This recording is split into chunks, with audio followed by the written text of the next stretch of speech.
B এর বেতন 20% কমে গিয়ে 8,000 টাকা হলো, তাহলে বি এর বেতন আগে কত ছিল? উত্তর, ধরি বি এর বেতন প্রথমে ছিল 100 টাকা। সুতরাং বি এর বর্তমান বেতন ইজিক্যাল টু 100 টাকায় 20 টাকা কমে গেছে, মানে হচ্ছে 100 মাইনাস 20 টাকা, অর্থাৎ 80 টাকা। এবারে বলেছে যে তাহলে বি এর বর্তমান বেতন 8,000 টাকা হলে আগের বেতন কত ছিল? তাহলে আমরা লিখতে পারি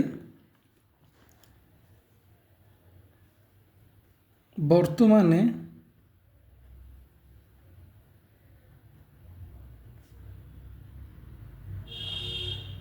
বি এর বেতন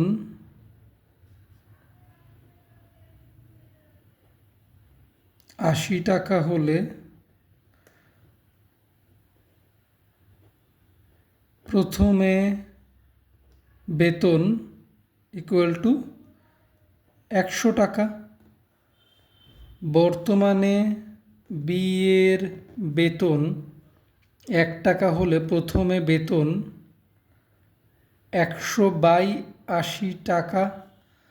বর্তমানে বি এর বেতন 8,000 টাকা বলেছে, 8,000 টাকা হলে প্রথমে বেতন 100 ইন্টু 8,000/80 টাকা।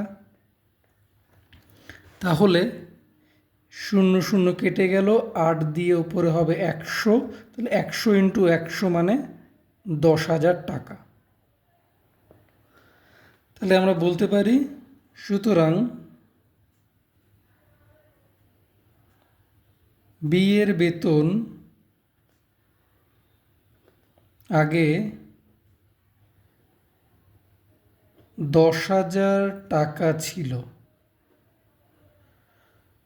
অ্যান্সার।